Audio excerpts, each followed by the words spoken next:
कुठेतरी लोक फक्त दुसऱ्यांना पाहतात. स्वतः नजर लागण्या इतपत तुम्ही पण खूप काही केलंय का? आपण गुरु शक्ती ती जर का तुमच्या जवळ आहे तर तुम्हाला त्या अस्तित्वाच्या पुढे बाकी सगळ्या गोष्टी शून्य दिसतात. पण रेकी तुम्हाला तुमचं ऍक्च्युअल रूप दाखवते. तुम्ही काय आहात? की माणूस किती गोष्टींना निमित्त ठेवतो आणि स्वतःचं फेलियर त्या गोष्टींवरती टाकतो आणि शांततेत एकांतात स्वतःला मनन करणं, चिंतन करणं. घाण, मलिनता जी आपल्या विचारांवरती होती, जी आपल्या अंतर्मनावरती साठलेली होती, ती आपण पुसून काढतो. चप्पल बाहेर काढायला का सांगतायत? कारण चप्पल सगळीकडे तुम्ही फिरवून येतोय. तुम्हाला नित्य नियम काय आहे आज? आज मी ह्यानी सांगितलं म्हणून हे वाचतो, उद्या मी त्याने सांगितलं म्हणून दुसरं वाचतो. झालं, ते पहिलं सोडलं. हा नियमच नाहीये ना. अगं आमच्या इथे मंदिराच्या बाहेर लिहिलंय, स्वतःसाठी मागतो तो भिकारी. कळलं का? परमार्थ नाही कळलाय. अनेकदा सगळं काही असून सुद्धा काहीतरी असं असतं की जे आपल्याला अस्वस्थ करत असतं. कळत नाही नेमकं की कुठल्या गोष्टीचा राग आलाय की काय कमी पडतंय किंवा काय हे कसतरी जे होतंय ह्या मागचं नेमकं कारण काय. आपण अनेक वेळेला आपल्या मैत्रिणीशी बोलून दाखवतो किंवा आपले कोणी जिवलग मित्र असतात त्यांच्याशी आपण बोलतो, घरात एखाद्या व्यक्तीशी बोलतो, अक्षरशः देवासमोर सुद्धा जाऊन कधी कधी बसतो आणि हे मनातले प्रश्न विचारत असतो. आणि प्रत्येकाचं जर हे का होतंय ह्याचं कारण शोधायला गेलं की उत्तर एकच असतं की स्वतःशी कनेक्ट व्हा. पण आता हे स्वतःशी कनेक्ट व्हा म्हणजे नेमकं काय? स्वतःला तर आपण ओळखत असतो कारण आपल्याला आपले गुण अवगुण ह्या सगळ्या गोष्टी माहिती असतात. मग स्वतःशी कनेक्ट व्हायचं म्हणजे नेमकं काय? त्यासोबतच आज आपण बघतोय आजूबाजूला काय आपल्यामध्ये सुद्धा रागाचा पारा हा पटकन येतो. म्हणजे कोणी काही बोललं की लगेच मन दुखतं आणि कोणी काही बोलल्यानंतर आपली प्रतिक्रिया सुद्धा पटकन आपण देतो. मग ह्या सगळ्यामध्ये या कलियुगामध्ये किंवा ह्या सगळ्या धावपळीच्या जगामध्ये स्वतःला आपण मानसिकदृष्ट्या कसं छान ठेवावं किंवा कसं हेल्दी ठेवावं, त्यासोबतच कसं आपण सुखी आणि समाधानी, कारण आपल्याला लाईफमध्ये काय हवे असतात तीनच फंडे, सुख समाधान आणि शांती, ते आपण कशा आत्मसात करू शकतो, ह्या सगळ्या विषयांवरती आजचा हा स्पेशल एपिसोड मी तुमच्यासाठी घेऊन आलेली आहे. आणि ह्या सगळ्या विषयांवरती आपल्यासोबत बोलण्यासाठी आज आपल्यासोबत आहे the reiki grand master Prajakta Vaidya ma'am. तर चला स्वागत करूया. प्राजक्ता मॅम, तुमचं सगळ्यात आधी नवराष्ट्र ह्या स्टुडिओमध्ये मनापासून स्वागत. आणि पहिला प्रश्न माझा सगळ्यांना असतो तो म्हणजे कशा आहात तुम्ही? स्वामी कृपेत. थँक्यू. श्री स्वामी समर्थ. येस. आणि सुरुवात करूया आपल्या आजच्या या पण नेहमीच मी जसं म्हणते तसं की तुझ्या हृदयस्थानी जे गुरुतत्व, त्या गुरुतत्वाला मी नमस्कार करेन आणि आपण एक छोटीशी प्रेयर करूया आणि मग सुरू करू. वक्रतुंड महाकाय सूर्यकोटी समप्रभ निर्विघ्नं कुरु मे देव सर्वकार्येषु सर्वदा. गुरुर्ब्रह्मा गुरुर्विष्णू गुरुदेवो महेश्वरा गुरु साक्षात् परब्रह्म तस्मै श्री गुरुवे नमः. Thank you so much. मी जसं आता इंट्रोडक्शन मध्ये म्हटलं की खरंच आयुष्यामध्ये भरपूर प्रश्न असतात पडलेले. मलाही खूप प्रश्न होते तुम्हाला विचारायचे, तरी त्यातनं आपली जी वेळ एक मर्यादा असते त्यानुसार काही मी निवडत प्रश्न काढले. त्या प्रश्नांपासून सुरुवात करते. सगळ्यात असाच गोंधळलेला प्रश्न की सगळं काही छान असतं, ऐश्वर्य सुख समाधान सगळं काही असतं, पण तरी सुद्धा मनामध्ये कधी कधी असं अस्वस्थ वाटतं, कस तरी होतंय, असं होतं, कारण काय सापडत नाही. मग ह्यामागे कधी कधी कुठे नजर बाधा हे सगळं काही असू शकतं का कारण? कसं आहे की अस्वस्थता मनाला का जाणवते? मन चंचल आहे. बरोबर. आणि खरं तर बघ, नेहमी बघायला गेलं तर आपण जे विचार करत असतो ना, त्यामुळे आपल्याला काही ना काहीतरी हवं असतं आणि सॅटिस्फॅक्शन लेवल नाहीये कुठे. त्याच्यामुळे जेव्हा तू म्हणतेस की मनाला अस्वस्थता का जाणवते, कारण तुम्हाला कळलंय का की ऍक्च्युअल मध्ये तुम्हाला काय पाहिजे? जोपर्यंत स्वतः व्यक्तीला मला काय पाहिजे हेच कळत नाही तोपर्यंत तो अस्थिरच राहणार, तो शोधतच राहणार. आज 35 पर्यंत आलेल्या व्यक्तींना स्वतःचे करिअर सुद्धा खूपदा निवडता येत नाही, ते चेंज करतात त्या वेळेला करिअर. का असं होतं? मग फाउंडेशन कुठे चुकलंय? करिअर अचानक ड्रास्टिकली माणूस चेंज करतो, करत असतो एक व्यवसाय, नंतर करतो दुसरा व्यवसाय, अशाही गोष्टी होतात. मग ह्यामध्ये आपल्याला स्वतःला ओळखता येत नाहीये. कुठेतरी लोक फक्त दुसऱ्यांना पाहतात. आणि जेव्हा तुम्ही फक्त दुसऱ्यांना पाहता तेव्हा तुम्ही स्वतःवरती पूर्णपणे पडदा टाकून बसलेला आहात.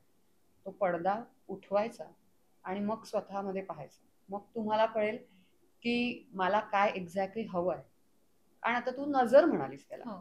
तर नजर हा कसा एक एक वैचारिक पातळीवरचा विषय. आपण म्हटलं की मला नजर लागली हं. तरच ती जास्त तुमच्याकडे खेचली जाते. अच्छा.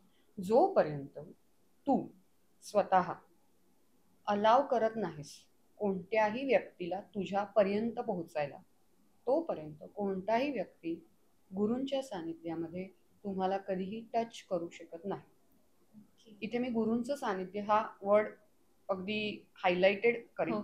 कारण जिथे आपण गुरु शक्ती आपण जी म्हणतो, ती जर का तुमच्या जवळ आहे, तुम्ही ती म्हणजे फील करत असाल, तर तुम्हाला त्या अस्तित्वाच्या पुढे बाकी सगळ्या गोष्टी शून्य दिसतील. मग नजर लागणं, मग तुम्ही इतक्या कमकुवत आहात का? आज नजर लागता लहान मुलांना आपण काळे टिके टिके लावतो लावत आपण असतो. करतो. हो.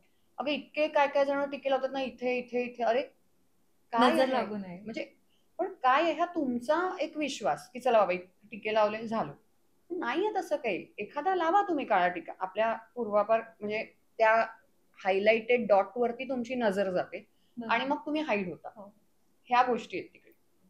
पण स्वतः नजर लागण्या इतपत तुम्ही पण खूप काही केलंय का? हा, तर नजर. आता नजरचा जो पॉइंट आपण जो म्हणतो ना, हं. तो नजरचा पॉइंट हा एखाद्या विशिष्ट दृष्टिकोनात म्हणजे एखादी व्यक्ती तुला कशी बघतेय हं. बरोबर. आणि तू तेव्हा त्या व्यक्तीला कसा रिस्पॉन्ड करतेस, या दोन्हीतनं त्याचं कनेक्शन असतं. ओके. नेहमी टू वे प्रोसेसनी गोष्टी घडत असतात. तू जर का त्या गोष्टीला प्राधान्य दिलं नाहीस, ती गोष्ट तुझ्यापर्यंत पोहोचत नाही आणि ऑटोमॅटिकली ती वाईप्ड आउट होते. ओके. तुम्ही काय एंटरटेन करताय अननेसेसरी कोणत्या गोष्टींना? जर का तू स्वतः तेवढी कॉन्फिडंट आहेस, तुला तुझ्या गुरुतत्वावरती, तुझ्या गुरूंवरती तुला तेवढा विश्वास आहे, तर ते इतर अफेक्ट कोणत्याही होणारच. गोष्टी अफेक्ट तुला होणारच नाही. होणारच. मग आपण स्ट्रॉंग ऑरा जे म्हणतो, की आपण स्वतः हं, मनोबल किंवा आत्मविश्वास आपला स्ट्रॉंग आहे. आणि हं, मग जे म्हटलं जातं, की फोटो पोस्ट केले लहान मुलांचे हं. किंवा मी कुठेतरी जाते आणि मी हे पोस्ट केलं आणि माझ्यासोबत दुर्घटना घडली, म्हणजे ही नजर लागली. असं फोटोमधून एकमेकांना बघून सुद्धा नजर लागते? काय असतं माहितीये का, कधी कधी वेळ सुद्धा वाईट असते. सगळ्याच गोष्टी नजरेवरती धरू नकोस. मग ते आपण धागेदोरे जुळतो. कळलं का, की मी फोटो टाकले आणि असं तर्कवितर्क. झालं. हं. कारण जेव्हा फोटो टाकणारा व्यक्ती, आज मला सांग, आता मोठे मोठे ऍक्टर ऍक्ट्रेस आहेत, कळलं का, हे जेव्हा कंटिन्युअस ते काय काळे टिके लावून फिरतात का? नाही. पण घरामध्ये पूजा अर्चना किंवा जे काही आपलं धार्मिक महत्व आहे, ज्या गोष्टी दिलेल्या आहेत आचरण करायला, ज्या तुमच्या ऑरा प्रोटेक्ट करतात, त्या गोष्टी तुम्ही करता का? तर तुम्हाला लोकांच्या या गोष्टींना काही घाबरण्याची. कनेक्टिव्हिटी बरोबर. देण्याची गरजच नाही आणि ती होतच नाही. ते कनेक्शन निर्माण होत नाही. लहान मुलांचं कसं असतं, लहान मुलं ऑलरेडी गोंडसच असतात. ती तू फोटो तिथे ठेव किंवा नको ठेव. त्यांना जर का त्या गोष्टीतनं आजारपण म्हणजे काय, हे आता क्लायमेटच तसं आहे. हो, हो. त्यामुळे त्या फोटोशी नाही तर त्या रिलेटेड वातावरणाशी तेव्हा त्या गोष्टी अट्रॅक्ट होतात अट्रॅक्ट. आणि मग आपल्याला असं वाटतं की नजर लागली आहे. पण दुसरा एक महत्वाची गोष्ट इकडे मी नक्की सांगेन, की जर का हं. आता एखादी आई आहे, हो. तिने एखाद्या बाळाचा फोटो ठेवला आणि नंतर बाळ आजारी पडतंय. पडलं. पण जर का तेव्हा फोटो ठेवताना तिच्या मनामध्ये हा विचार आला, की मी माझ्या बाळाचे फोटो ठेवतेय, नजर नको लागायला हां. कळलं का? ओके. मग ती प्रोग्रॅमिंगच करून टाकलं तिने त्या फोटोला तसं. कारण ती जास्त कनेक्टेड आहे मुलाशी. बरोबर. तुम्ही कितीही नाळ कापली तरी आईला मुलाच्या बद्दल जेवढी कनेक्टिव्हिटी आहे तेवढी इतरांना नाहीये.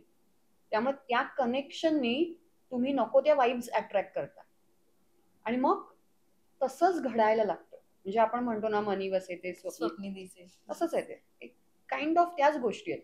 पण तुम्ही स्वतःला प्रोग्रॅमिंग करणं हे फार महत्वाचं आहे आजच्या तारखेला. म्हणजे आपण जसे विचार करू त्याच खूप, गोष्टी खूप. घडतील. कारण तुम्ही आये दिन तूच मला सांग ना, की तुम्ही किती लोकांच्या संपर्कात आहात? हो. किती लोकं तुमच्याशी काय-काय बोलतायत? किती गोष्टी सांगतायत? काय-काय तुम्ही पाहताय? आणि जेव्हा तुम्ही पाहत असतात, ते कुठेतरी दृष्टीपटलावरती ते एक फिल्म चालू राहते ती. बरोबर. आणि मग जेव्हा तुम्ही एकांतात बसता, तेव्हा ते ओपन होतात सगळ्या फाइल्स. आणि मग तुम्हाला वाटतं हे, ते, हे, ते, हे, ते. आणि मग त्याचे रेप्लिकाज म्हणून तुम्हाला पुढे सगळ्या गोष्टी येत असतात. पण सुरुवात कोणी केली? तुम्हीच केली. आपणच. दोष बरोबर. कोणाला लावले? दुसऱ्यांना लावले. माझं एवढंच म्हणणं आहे, की जर का काही गोष्टी करायच्या असतील, तर त्या गोष्टीचा रिस्क फॅक्टर घ्यायला स्वतः तयार राहायचं. कॉन्सिक्वेन्सेस प्रत्येक गोष्टीचे असतात. रिस्क घेतली तर कॉन्सिक्वेन्सेसला फेस होण्याची ताकद स्वतः ठेवायची. म्हणून मला फोटो पोस्ट करायचा आहे साधी गोष्ट, किंवा मला अजून काही करायचं आहे. तुम्ही जेवढ्या कॉन्फिडंट आहात ना, आणि जेवढ्या कॉन्फिडेंटली तुम्ही प्रेझेंट होता, त्यावरती तुम्ही ठरता. दुसरे कोणी तुम्हाला ठरवायला येऊ शकत नाही. तू कमकुवत असशील तर दुसरे तुला ठरवतील, आणि मग तुझं मनोबल कच्ची होईल. आणि मग मी त्याला दोष देत राहील हा, आणि तू दोष त्याला देणार, कारण पण तू कमकुवत आहेस हे तू मान्य करणार नाहीस ना. स्वतःला आरसा हा, मग दाखवणं तुला महत्वाचं आहे. हा, कारण मग निमित्त मात्र आहे ना सगळ्याला. बरोबर. ह्याच्यामुळे असं झालं. आज धोनीचा पिक्चर प्रत्येकाने बघितला. हो हो हो. आज धोनीनी जर का त्यामध्ये स्वतः टीसीचं जेव्हा तो काम करत होता, त्यांनी स्वतः त्या बगावतवरती उतरलं नसता, पेपर देता देता तो तिथे त्या टुर्नामेंट्सला वगैरे काही गेला अटेंड नसता. केलं नसतं, तर तो त्या गोष्टीने सक्सेस घेतला नसता त्याने.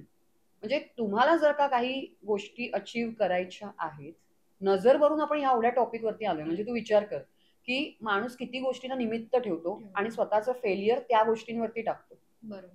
त्यामुळे तुमचा जो काही पाथ आहे, तुला जो काही करायचं आहे, त्याच्यामध्ये क्रिस्टल क्लिअर ट्रान्सपरन्सी असणं गरजेचं आहे. मग तिथे तूच आहे कोणीही तुझ्या जीवनाचा शिल्पकार. एक्झॅक्टली नक्की एक्झॅक्टली. असं आणि जर का तू तिथे ऍक्टिव्ह पार्टिसिपेंट म्हणून राहिलीस, बरोबर. तर साक्षात गुरु हे तुमच्या सोबत असतातच. पण तू म्हणशील असेल माझा हरी तर देईल खाटल्यावरी, तर तसं नाहीये. मॅम, असं खूपदा ऐकलंय की देव आशीर्वाद देतात, शाप दोष देवाकडनं नाही आपल्याला पितरांकडनं मिळतात. पण त्यासोबतच मला असा प्रश्न येतो की पितृ कसे आपल्याला दोष देऊ शकतात? म्हणजे पितृ म्हणजे आपले आजी आजोबा किंवा पणजी पंजोबा आपण म्हणतो ते. मग आपलेच नातेवाईक आपल्याला दोष कसे देतात, आणि त्यांचा दोष जो आहे पितृदोष, तो घराला किंवा आपल्या अख्ख्या कुटुंबाला कसा नाश करू शकतो? त्यामध्ये एक छोटासा लूप होल आहे.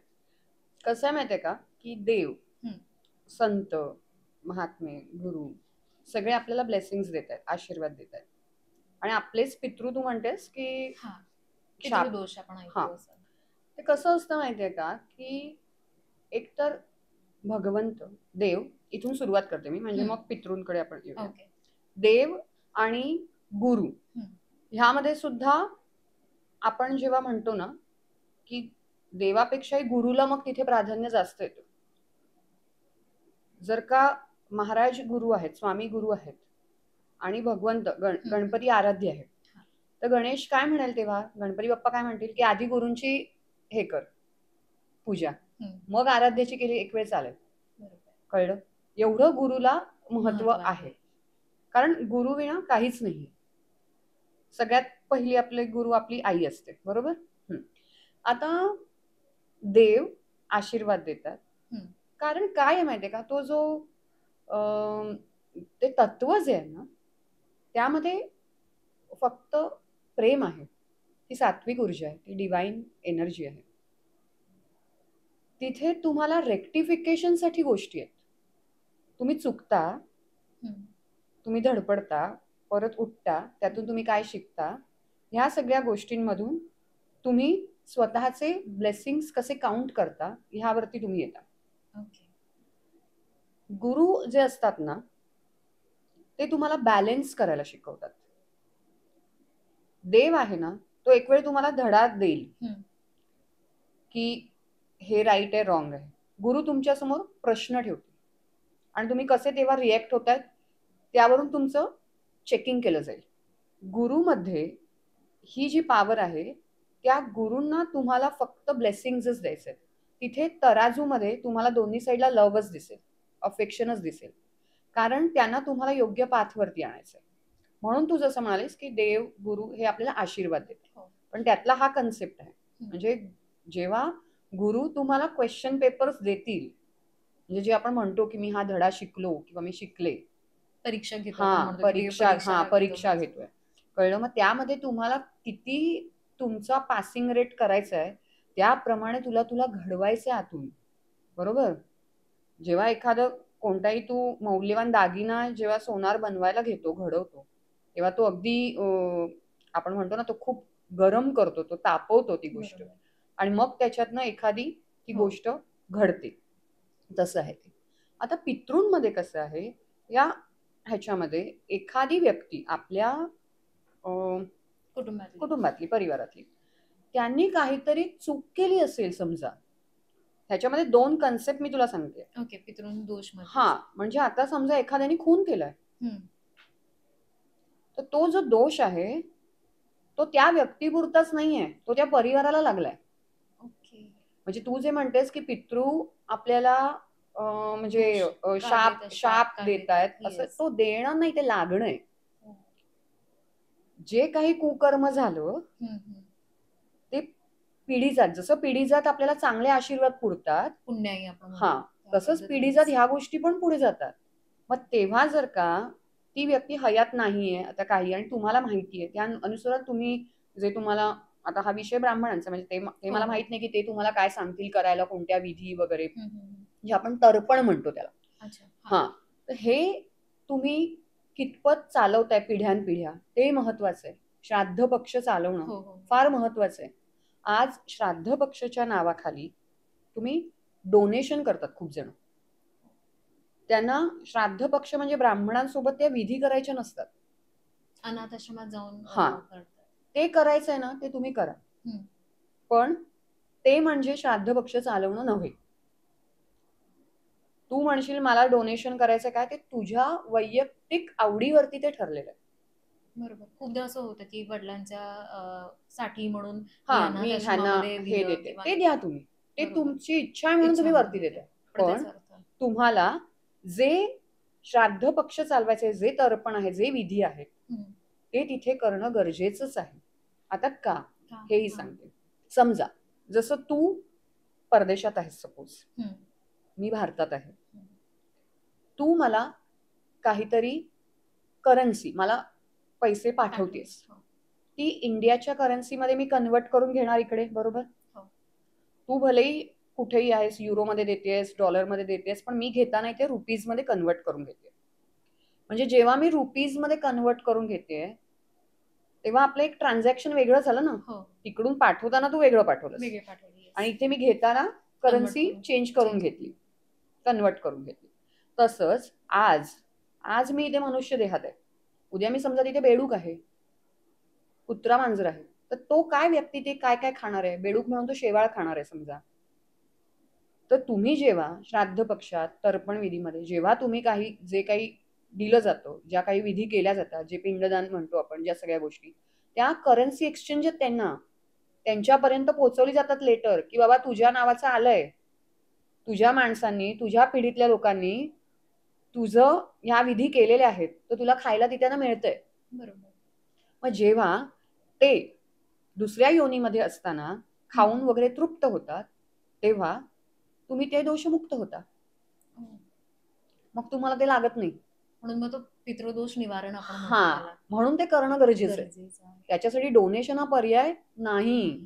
डोनेशन ही तुमची स्वतःची त्याच्यावरची एक स्टेप आहे, की तुम्ही अजूनही काही मला द्यायचंय, पण तू पर्याय त्याला म्हणून निवडलास तर ते डोनेशननी तुझे पितृ तृप्त होणार नाहीयेत. त्यांना जे करायचंय तेच आहे. बरोबर. आणि ते महत्वाचंच आहे, आणि ते करायलाच पाहिजे. मला वेळ नाही हे आजकाल सांगितलं जातं, किंवा आम्हाला ब्राह्मण भेटत नाही हेही सांगितलं जातं. शोधा. आयत्या वेळेला ताण लागली म्हणून विहीर खणायला जायचं नाही, आधी बुकिंग करा, मग ब्राह्मण पण भेटतील. ते त्या विधीचे जे काही आहेत तुम्ही सर्च करा, त्या गोष्टी भेटतील. पण म्हणून मग त्याचा कन्सेप्ट असा नाही, मग माझं केलं नाही, मग माझ्या कामामध्ये अडथळे आले वगैरे.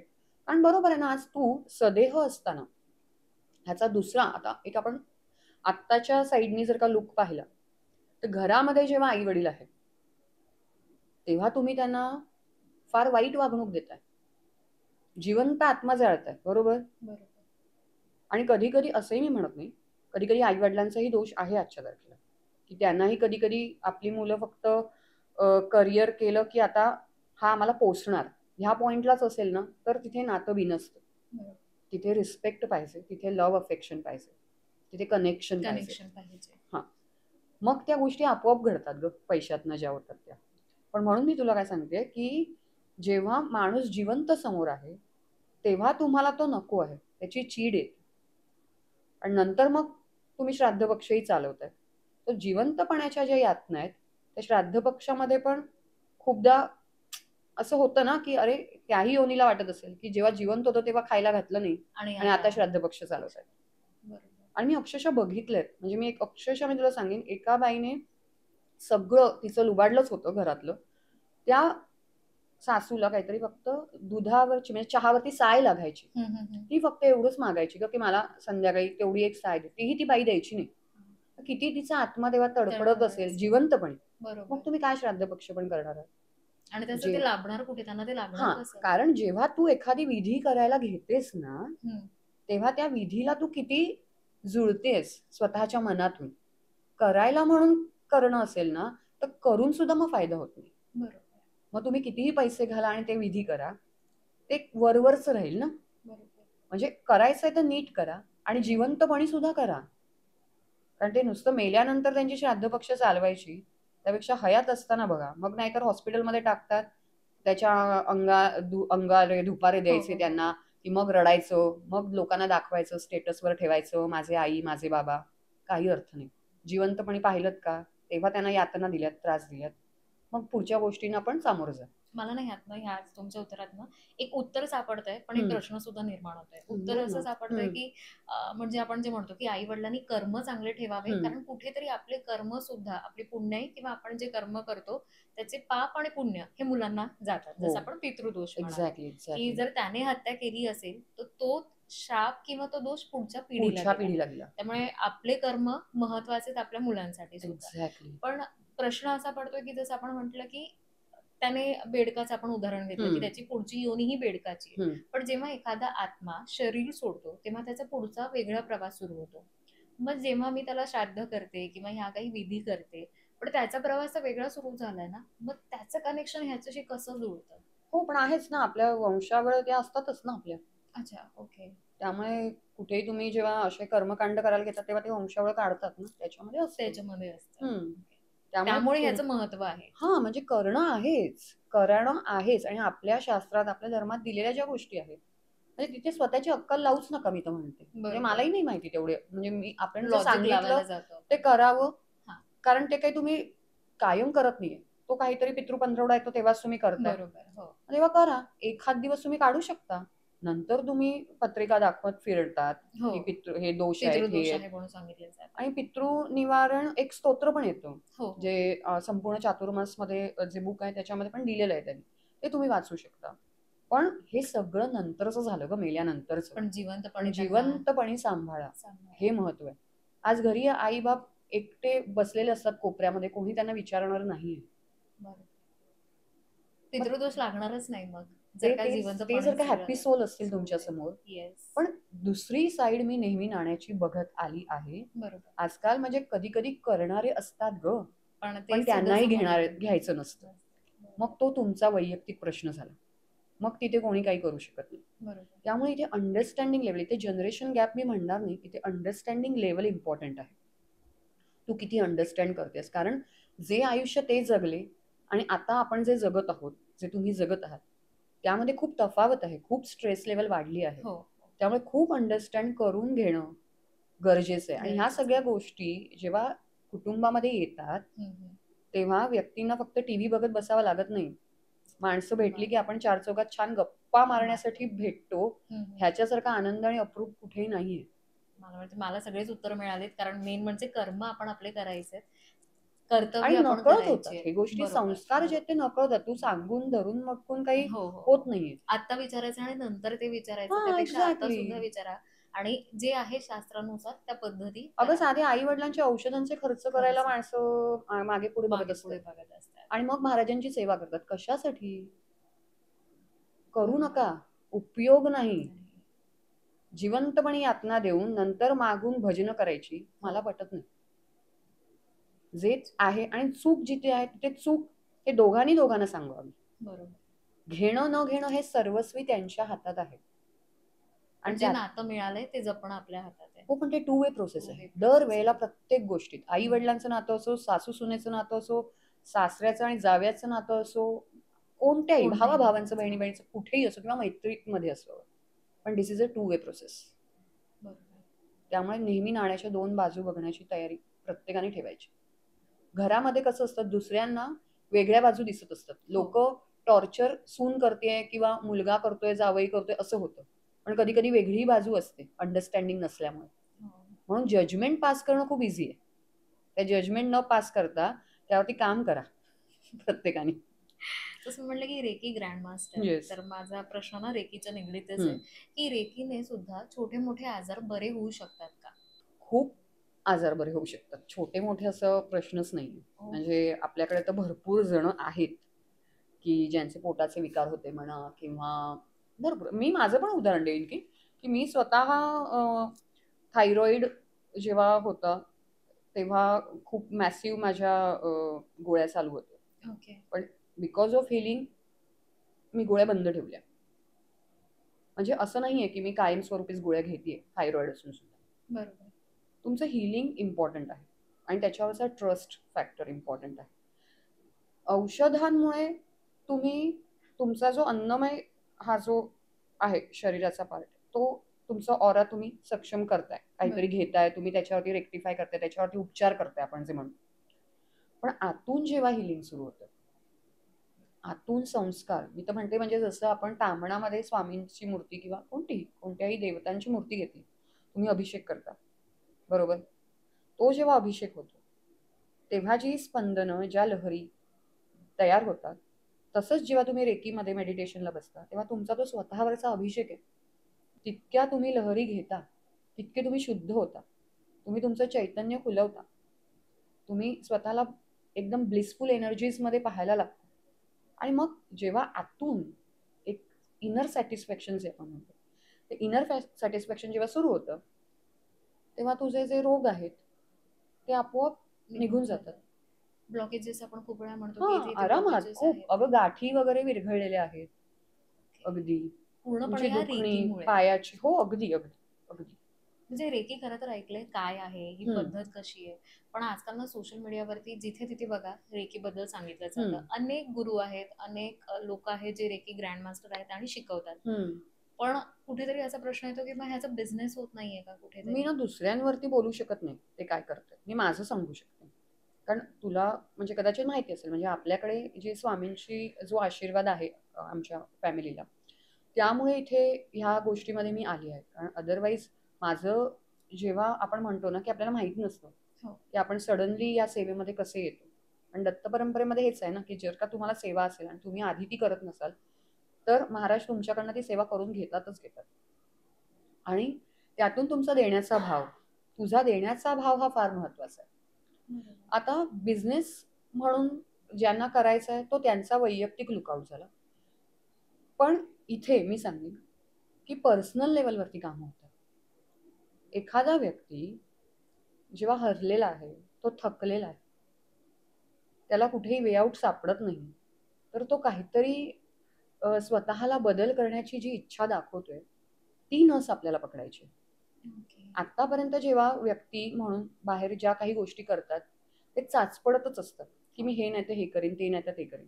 पण तुम्हाला खरा अर्थ जर का कळला नाही रेकीचा किंवा स्वतःच्या आत्मनाचा हा खरा अर्थ कळला नाही तुम्हीच तुमचे खूप बेस्ट फ्रेंड्स आहात हे तुम्हाला कळलं नाही तर तुम्ही तुमचा आनंद दुसऱ्यांमध्ये शोधता. गरजच नाही.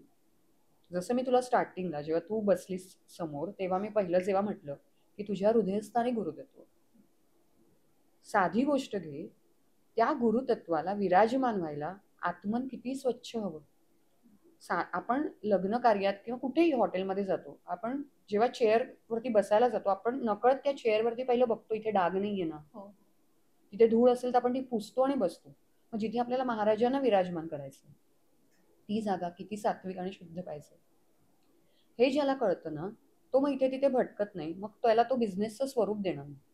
कोणीही 21 दिवसात ध्यानधारणेपर्यंत वगैरे असं पोहोचू शकत नाही.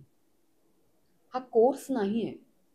आज तुझ्या माध्यमातून मला खरंच सांगायला आवडेल की रेकी हा कोर्स नाहीये ही एक लाईफची जर्नी आहे. तुमच्या सोलला सोलशी कनेक्ट करण्यासाठीची जर्नी आहे. आणि जेव्हा तुला तुझं सोल समजतो तुझं आत्मन तुला कळतं तेव्हा जी स्पंदनं निर्माण होतात ती तुला खूप वेगळ्या लेवलपर्यंत महाराजांशी कनेक्ट करू शकतात. कारण तुला खरं काय आहे ते कळलं. मी काय धावते बाहेर.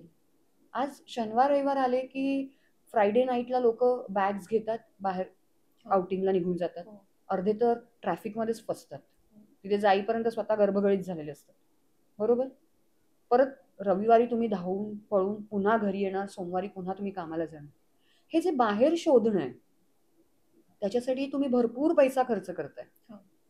रिसॉर्ट्सला जाताय, धबधब्याखाली उभे राहताय, पण आतमध्ये शोधलं का कोणी काही? त्यांचं स्वरूप आणि तुमचा आनंद हा तुमच्याशी निगडीत आहे. 4 माणसं गोळा करून आनंद होत नाही.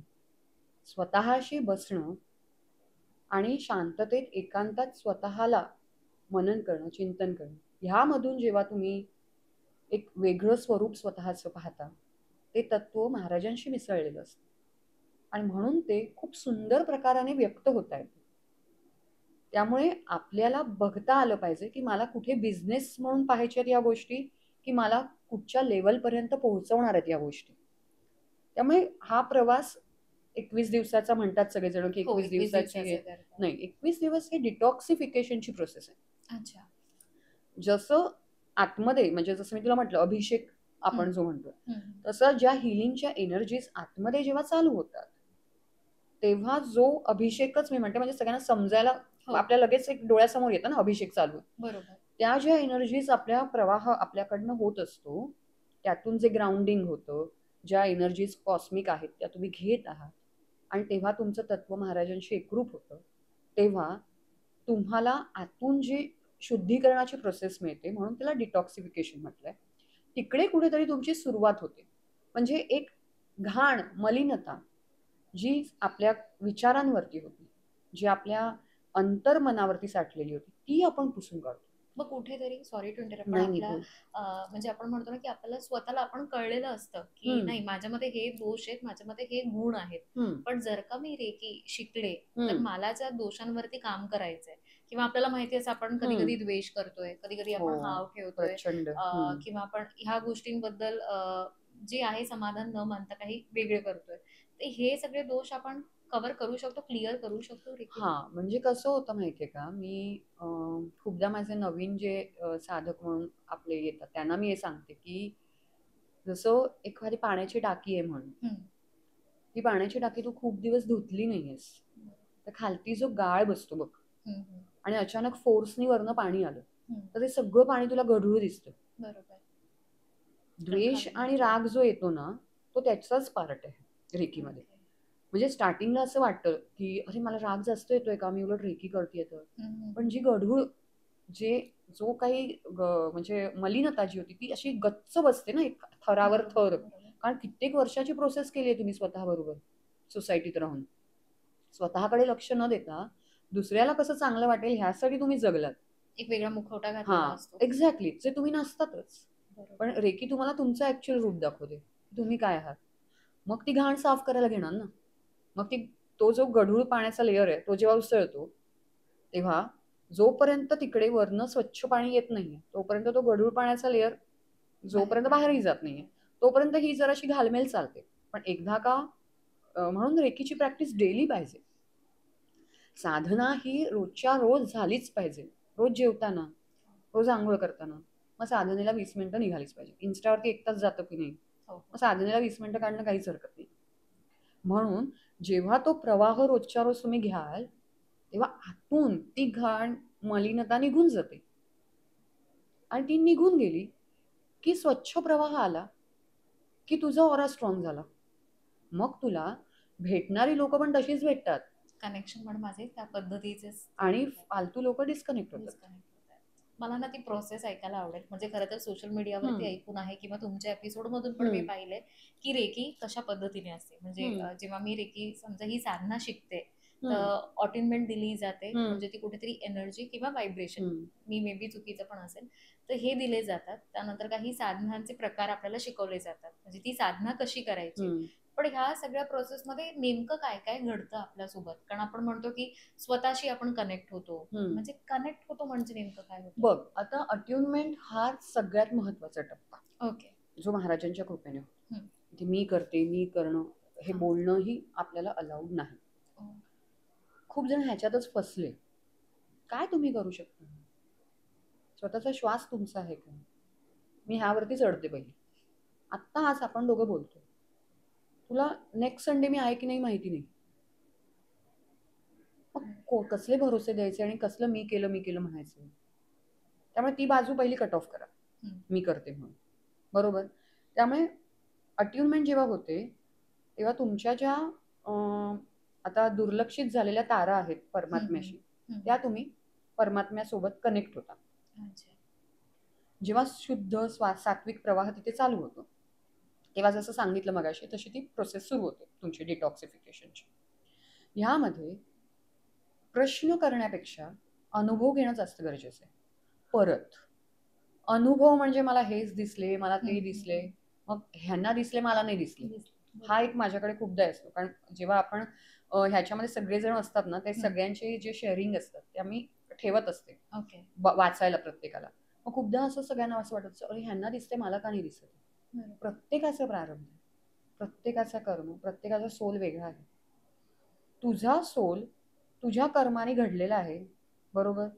त्यामुळे जशी जशी ती वलय तू तुझ्यावरनं काढून टाकशील जी अनवॉन्टेड आहे, तशी तशी तू त्या परमात्म्याच्या जास्त जवळ जाशील. पण त्याच्यासाठी रोजचं नित्य नियमाने साधनेत बसणं, कुरबुर न करता एखादी वेळ ठरवणं, कळलं का, आणि स्वतःला सरेंडर करणं की आता मी बसले महाराज, तुम्ही बघा काय ते. बरोबर. तिथे पण मला हे पाहिजे, हे पाहिजे, हे घेऊन बसलात तर कामापुरतं मामा करायला महाराज आहेत का? नाही आहेत. फटकन उडवून लावतील. जितकी तुम्ही साधनेमध्ये योग्यता दाखवताय, बसण्याची लायकी आपल्याला दिलीये, हेच भाग्य समजून तिथे बसायचंय. तिथे स्वतःचा शहाणपणा करायचा नाही. मी स्पष्ट सांगते सगळ्यांना, 0 व्हा, बसा. 0ला पण व्हॅल्यू आहे, तेव्हा तुम्हाला काहीच व्हॅल्यू नाही. पण तिथे सरेंडर व्हा आणि मग अनुभवा की आपण लहानपणाची प्रोसेस अशीच झाली ना, घडत गेलो ना, तसे इथे ते घडवणारे आहेत. पण बसायलाच जर का कुरबुर कराल तर अनुभव येत नाही आणि ह्याच्या कंप्लेंट्स द्यायच्या नाहीत. पण अनुभव या खूप पुढच्या गोष्टी आहेत.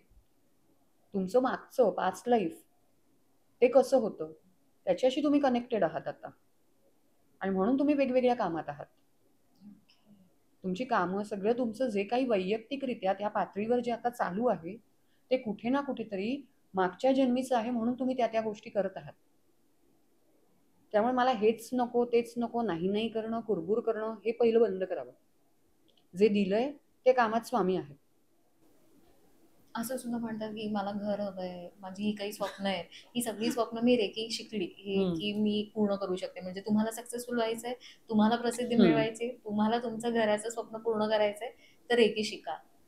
पण खरंच रेकी हे सगळं काही स्वप्न मिळवून देते? कसं असतं माहितीये का, हे बघ, रेकीमध्ये तुम्ही तुमचे ब्लॉकेज हटवताय. कळलं? रोजच्या रोज. म्हणजे आपण जर का काहीतरी कचरा केला आहे, माती खाल्ली आहे आपण, बरोबर, तर आपली माती ती आपल्यालाच उपसायची आहे. दुसरा माणूस तिथे क्लीन करायला येणार नाहीये. कळलं? मग जेव्हा तुम्ही डेली बेसिसवर ह्या गोष्टी क्लीनअपला राहतात, रोजच्या रोज घरी लादी कचरा पण होतो की नाही आपला, एक दिवस नाही झाला तर डस्ट दिसते की नाही, मग रोजच्या रोज ही मनं आपली इतकी वरती जातात, खाली येतात, वरती जातात, दुसऱ्यांशी बोलतात, मनातून प्रचंड संवाद चालतात, ह्यानी असं केलं त्यानी तसं केलं, ह्या गोष्टीवरती आपण असतो.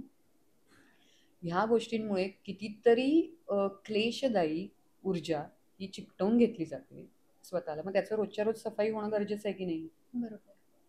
मग त्याच्यासाठी सोर्स पण महत्वाचा आहे. तुम्ही काय करताय, कुठून करताय, कशा प्रकाराने करताय हे सांगणं महत्वाचं आहे. मग ह्यामध्ये जेव्हा तुम्ही पूर्णपणे त्या प्रोसेसला येता की आता माझं सगळं हे रोजच्या रोज होतं, तेव्हा ते ब्लॉकेज हटले. ब्लॉकेज हटल्यावरती तुझी चक्रशुद्धीकरणाची प्रोसेस लागली. जेव्हा चक्र शुद्ध झाली तेव्हा तुम्ही मटेरियलिस्टिक ज्या गोष्टी आहेत त्या आपोआप एक्सेस करायला घेता.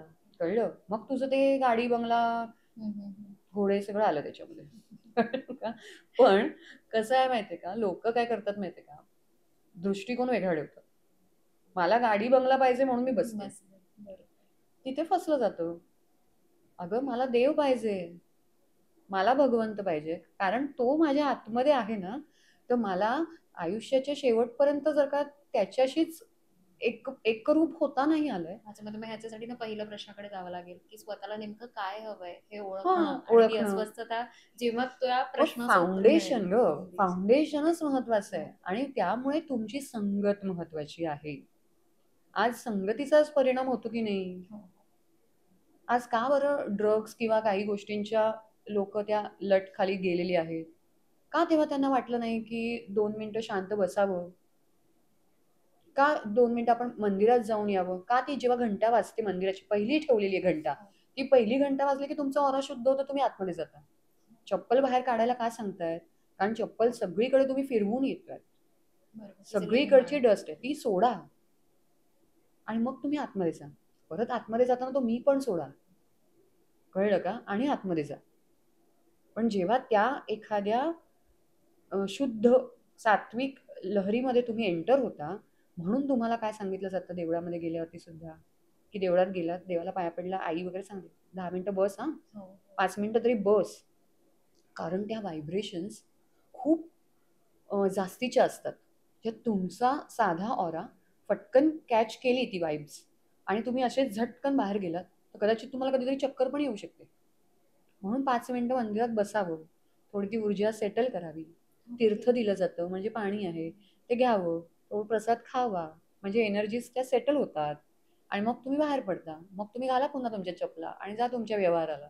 हे सगळं काहीच म्हणजे आम्हाला माहिती, आपण आपले जातो, आज देवाकडे हे मागायचं, आज देवाला हे सांगायचं, ते करायचं, ह्या विचारातच पूर्णपणे आपण जात असतो. मग तेच आहे ना. अगं आमच्या इथे मंदिराच्या बाहेर लिहिले स्वतःसाठी मागतो तो भिकारी. खरं. कळलं का? परमार्थ नाही कळलाय. खरंच, समोरच्याला खरंच. देण्यातला आनंद आहे ना, तोच नाही कळतंय. तो आनंद तुला इतकं समाधान देईल ना की तू विचार करू शकत नाहीस. पण लोकांना तो बघायचा नाहीये ग. लोकांना सगळं हे बघायचंय आणि मग डॉक्टर्सला किंवा मेडिसिनवरती जास्त खर्च करायचा आहे. आणि मग शरीर असं थकलं का, ह्या गोष्टी झाल्या का, हे ब्लॉकेज तयार झाले का, मग ह्याच्यासाठी पुन्हा शोधाशोध करायची. सुरुवातच चांगल्याने करा ना, बरोबर. आता उत्तर मला पुन्हा ना भेटतं. 2 प्रश्न सुचले ह्या तुमच्या उत्तरातून. एक पहिला म्हणजे जसा आपण रेकी ही हम्म, प्रोसेस कळाली की कसं हम्म, असतं, ऑटोमेंट काय असते, किंवा 21 दिवसाची ही जी साधना आहे, किंवा आपण काय काय शिकतो रेकी ह्या प्रोसेसमध्ये. पण आजकाल ऑनलाईन सुद्धा रेकी शिकवली जाते. हम्म, मग मला असं वाटतं की ही एनर्जी आहे ती कुठेतरी हम्म, दिली जाते. मग हम्म, ऑनलाईन मध्ये ती एनर्जी कसं काय मिळते? म्हणजे मी राहते मुंबईत आणि मला हम्म, समजा रेकी शिकवणारे USA मध्ये आहेत, तर हम्म, तिथून ती एनर्जी मला मिळू शकेल का? हम्म. आहे का? हा, आता तेच सांगते ना मी तुला की आता आपल्याकडे तर कितीतरी परदेशात आहे आणि आपल्याकडे पूर्णपणे ऑनलाईन होतं. हा. कळलं का? ओके. हा, ऑनलाईनच होतं. कारण तिथे मी नाही आहे ना. व्यक्ती म्हणून तू धरतेस किंवा काहीतरी करायचं आहे तर तुला काहीतरी बाउंड्रीज आहे. बरोबर. तिथे ब्रह्मांड नायक आहे, त्यांना बाउंड्रीज आहेत का? त्यांना तुझा झूम कॉल गुगल मीटची गरज आहे का? गरज नाही आहे. पण मी कनेक्ट होणार अशी? होतात सगळे, ओ. सगळेच होत, कारण तिथे एक महाराज आहे. मी पुन्हा तेच सांगते, व्यक्ती नाही. दुसरं तुला समजायला म्हणून एक साधं उदाहरण देते. समजा तू माझ्या बाजूच्या बेडरूम मध्ये आहेस आणि मी हॉलमध्ये बसलेली आहे लिव्हिंग एरियामध्ये आणि मी तुला कॉल केला फोनवरती, रिंग तुला वाजली, बरोबर? आता जेव्हा तुला रिंग वाजते फोन पिकअप करतेस, ओके, आपण बोललो, फोन ठेवला. आता सिच्युएशन बदलूया. समजा तू अब्रॉडमध्ये बसलीस तुझ्या बेडरूममध्ये, मी पुन्हा माझ्याच मुंबईतल्या घरामध्ये बसलेली आहे. अशा वेळेला मी फोन करते तुला, रिंग तेवढ्याच वेळामध्ये वाजते, बरोबर. हो. तू उचलणं हे तुझा माझा हे कॉल झालं. आहे. येस. रिंग वाजताना तेवढ्याच वेळात वाजते. समजलं तुला ह्याच्यातनं उदाहरण काय दिलं? जी रिंग बाजूच्या बेडरूम मध्ये असताना पण तेवढ्याच ह्याला वाजते, ती अब्रॉडला असताना पण तेवढ्याच ह्याला वाजते. जी एनर्जी इथूनही पास होते आणि तिथूनही पास. एक्झॅक्टली.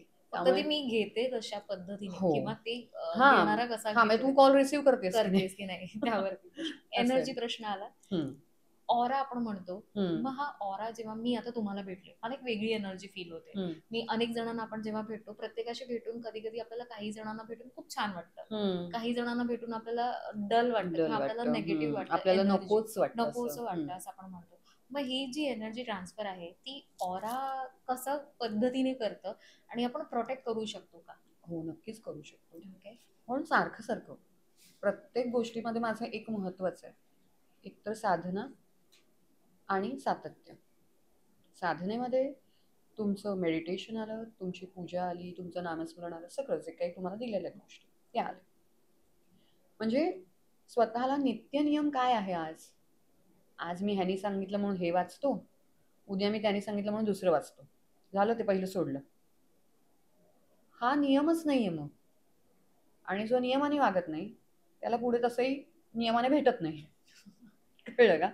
त्यामुळे एकाच गोष्टीची कास धरणं, त्यात सातत्य असणं, या गोष्टी तुला तुझा ऑरा बूस्ट करायला मदत करतात. आज जेव्हा आपण काहीतरी करतो, आता मी समजा एखादं स्तोत्र वाचते, लहानपणापासून ते वाचते, जेव्हा त्या लहरी त्या स्तोत्रातनं सुरू होतात तेव्हा एक वलय आपल्या बाजूला तयार होतो ऑटोमॅटिकली. ते तुला दिसत नाही, नेकेड आईजने आपल्याला परमिशन दिलेलीच नाही. कळलं? त्यामुळे जेव्हा तू ह्या गोष्टी आपल्या शास्त्रानुसार आपल्या साधनेतून ज्या ज्या गोष्टी तू घेत जातेस, तशी तशी तुझी आतून एक स्वतःमध्ये काय होतं, आपण डेव्हलपमेंट होत जाते. कळलं? जी साधारणतः 10-15 माणसांमध्ये बसून होणार नाही. त्यासाठी तुला तुझ्याशी बसणं गरजेचं आहे. ऑराचा जेव्हा विषय काढतेस ना, म्हणजे जेव्हा दुसऱ्याला एखाद्याला भेटून मला खूप चांगलं वाटतंय, एखाद्याला भेटून मला खूप डाऊन वाटतंय, कारण त्याचे विचार हे त्याच्या स्पंदनातनं पहिले पोचतात, तो माणूस पोचायच्या पहिली. कळलं का? आणि म्हणून तो ऑरा तुला धडकतो.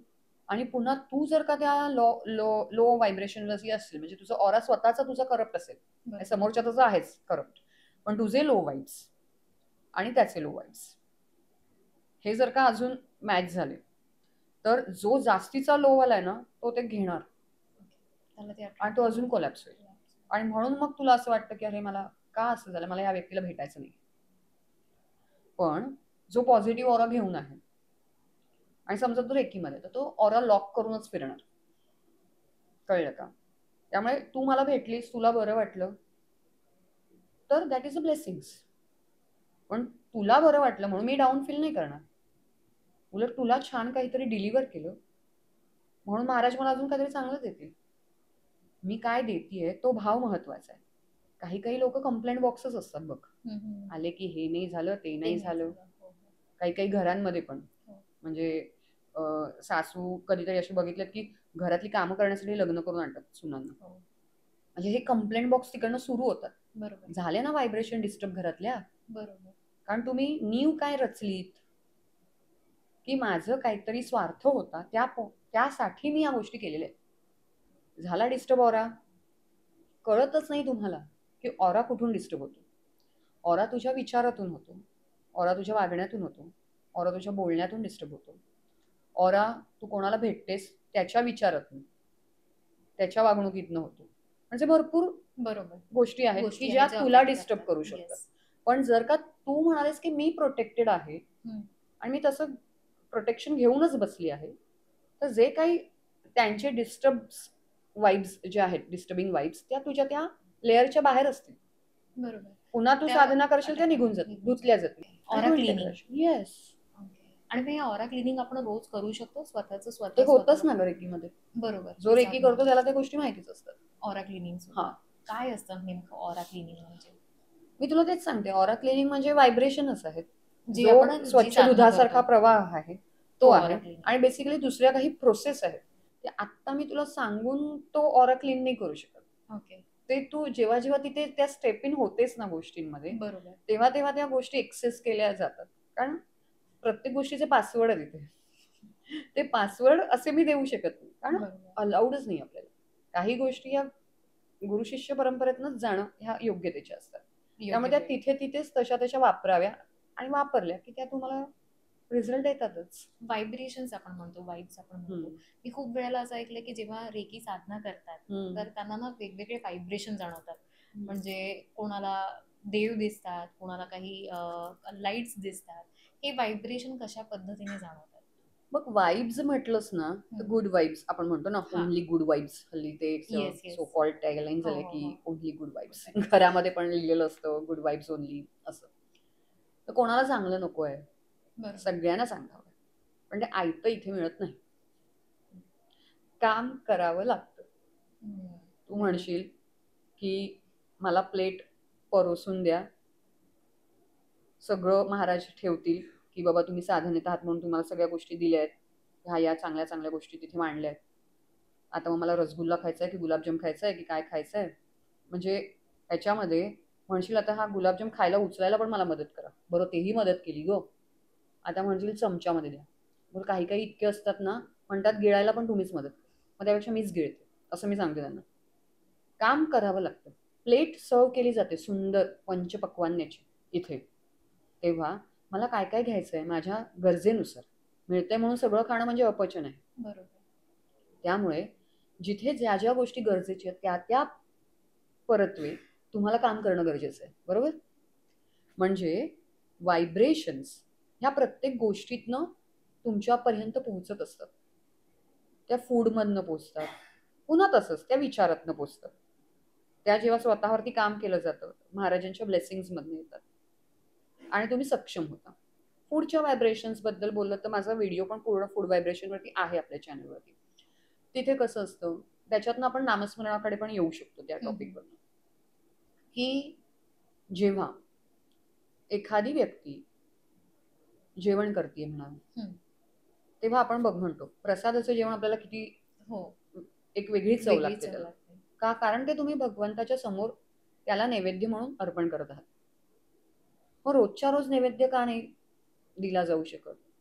तो काही पंचपक्वान्य मागत नाही. जे तुम्ही खाल तेच त्यांच्या समोर ठेवा, तिथे अर्पण करा आणि तो भोग लावला ह्या आपल्या विचारातून ती जी थाळी आहे ती किती तुम्हाला चविष्ट लागेल आणि किती तुमचे रोग असेच बरे करेल कारण तुम्ही प्रसाद ग्रहण करताय. या विचारातून हे व्हायब्रेशन्स तयार झाले.